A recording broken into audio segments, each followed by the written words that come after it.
Rush hour. John F. Kennedy International Airport. One of the busiest in the world. More than 1,200 planes use JFK every day.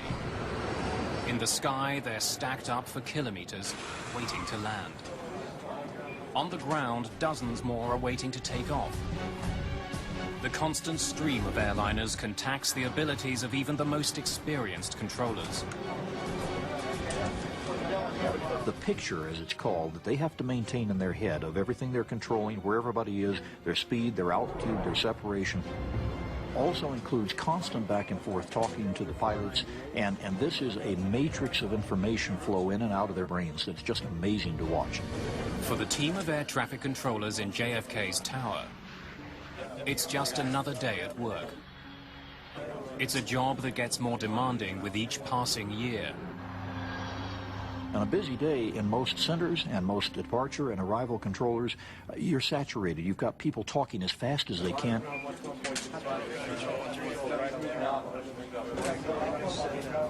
And that's where errors come in. Over the last decade, there's been a 25% jump in traffic at JFK. And New York's not alone. It's a trend that concerns some industry experts.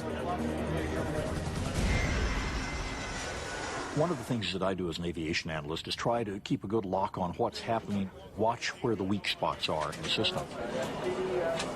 If there is another major airline accident, God forbid, it's going to probably originate from an air traffic control problem. The solution to the looming crisis is being developed here, the William J. Hughes Technical Center in New Jersey. It's the workshop of America's Federal Aviation Administration. The center has been involved in every major advance in air transportation system technology since 1958. Airport design, aircraft safety and security, communications, navigation. Scientists at the William Hughes Center have tackled aviation's most difficult problems. Today, this plane is at the heart of one of the largest projects in the history of the FAA. They're using it to design a new air traffic system that will help manage more traffic safely.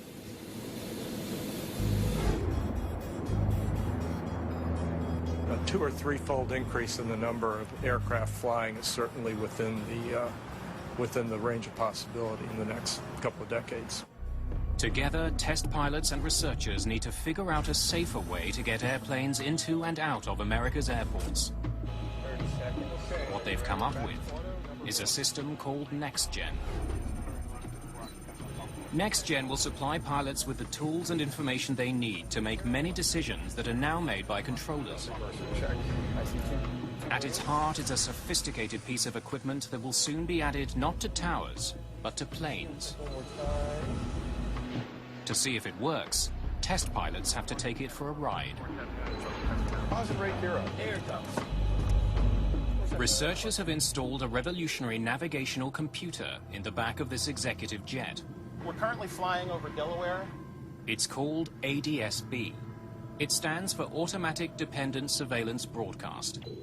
It's a sophisticated GPS receiver that paints a detailed picture of any plane anywhere near this flight. So the pilot has what we call situational awareness of what's flying around him. The aircraft then broadcasts that position once a second. So any other aircraft flying within RF range of that aircraft now knows its position as well. There's nothing like this in any cockpit today. Because it's still experimental technology, the FAA is testing this system in the cabin of the aircraft. If tests like this succeed, it will someday be in the cockpit of every plane in America and eventually around the world. The computer the researchers are putting to the test today is the central element in the most significant retooling of the American air traffic control system in half a century.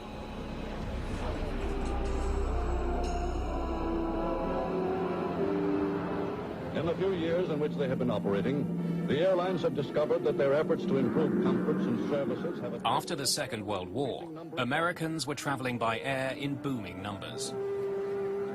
The earliest air traffic controllers stood next to runways. they waved flags to guide planes in. As traffic increased, pilots also began to use radios to stay in touch with airports.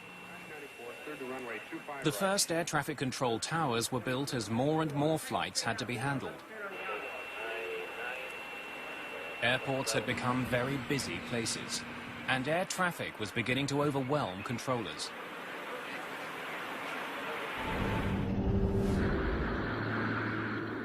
June the 30th, 1956. Los Angeles International Airport. TWA Flight 2 lifts off eastbound for Kansas City.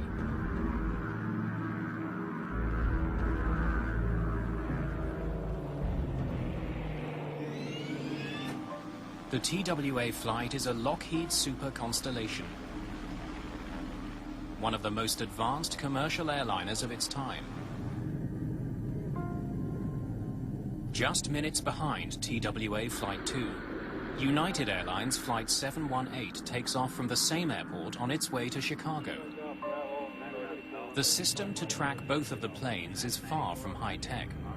The Air Traffic Control Center consisted of a room with a map spread out on a table, and the air traffic controllers were moving markers on that map to indicate where each airplane was in its last known position. The pilots radio their position to company dispatchers. Controllers use this information to get a rough idea of their flight paths. They were on radar for a while in Los Angeles, but once they got outside that area, there was no radar. They were flying under visual flight rules. The rule is called see and be seen. So I see you, you see me, we stay apart, and we're responsible for our own separation. And except for a few radars in certain parts of the country, controllers didn't really know where the airplanes were. They were estimating on their reports. As the two planes get closer to the Grand Canyon, the distance between them disappears. Both captains were used to showing the canyon off on a clear day. They could move the airplane to the left, move it to the right a little bit, point out the canyon to people and get them to ooh and ah. The United flight closes in on the TWA plane from the right, unaware their paths are about to cross. People on one side of the DC-7 would have been able to see the oncoming constellation. Would have seen an airplane against an azure sky with fluffy clouds coming closer and closer, and they would have felt the impact. The Grand Canyon is a graveyard for 128 passengers and crew of two airliners which crashed on peaks little more than a mile apart. None survived. It was the worst commercial air disaster in history.